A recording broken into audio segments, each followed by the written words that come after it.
Finally Jaldapara ঢুকে গেলাম আমরা।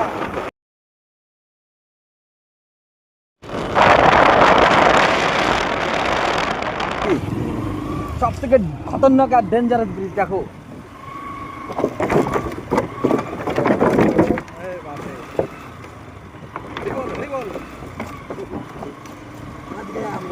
ফাইনালি আমরা জলদাপাড়া ন্যাশনাল পার্কের গেটের সামনে চলে আসছি। আর এখানে একটা বোর্ডে সুন্দর করে লেখা আছে এই জঙ্গলের মানে কি কি নিয়মাবলী আছে সব এই বোর্ডের মধ্যে লেখা আছে। তোমরা যদি কেউ আসো তাহলে অবশ্যই কিন্তু দেখতে পাবে। তো যাই হোক, আজকে ফরেস্টটা বন্ধ আছে, মানে যেটা হচ্ছে জলদাপাড়া ন্যাশনাল পার্ক, ওটা বৃহস্পতিবারে বন্ধ থাকে। তো ওই জন্য আমরা ঢুকতে পারলাম না। আজকে আমরা এই রিসর্টে থাকবো। এই যে রিসর্টটা একবার এইদিকে আনন্দ দেখাও। এখানে আজকে নাইট হোল্ড করব। আমি ভিডিও শ্যুট করছিলাম আর ওইদিকে আমার পার্টনারগুলো সব চা খাওয়ার জন্য খুব ব্যস্ত হয়ে গেছিলো। অলরেডি ওরা চায়ের অর্ডার দিয়েছিল, বলছিল চা খেয়ে একটু বাইক নিয়ে জঙ্গলের দিকে যাবে। যেহেতু ন্যাশনাল পার্কটা আজকে বন্ধ, তাই আমরা বাইক নিয়ে যাব যতটা যাওয়া যায়।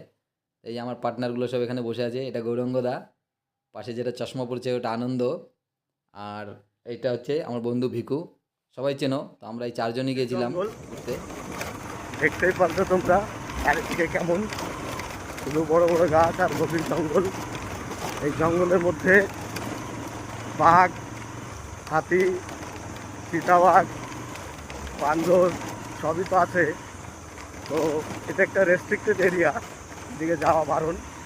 তবু আমরা সাহস করে চলে আসলাম। আর রাস্তাটা খুবই খারাপ, এই উঁচু নিচু গর্ত, চারিদিকেই এবং এই জঙ্গলটার এরিয়া অনেক বড়, মোটামুটি 500 বর্গ কিলোমিটার জায়গা নিয়ে এই জঙ্গলটা আছে। মাঝে একটা নদীও আছে, নদীর দুদিকেই জঙ্গল। তো আমরা সাহস করে ঢুকে পড়লাম এই জঙ্গলের মধ্যে। দেখি কতটা আছে এই জঙ্গল এবং রাস্তা কত দূর যায়, কত দূর পর্যন্তই আমরা যাবো। এটা ধামাল সিনেমার মতো ব্রিজ চলে আসলো।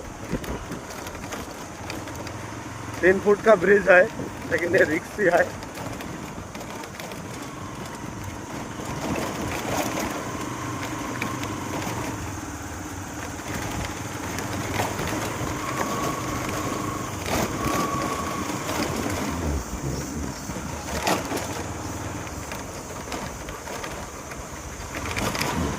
এই বিভিন্ন বন্যপ্রাণীর ডাক শোনা যায় জঙ্গলের মধ্যে।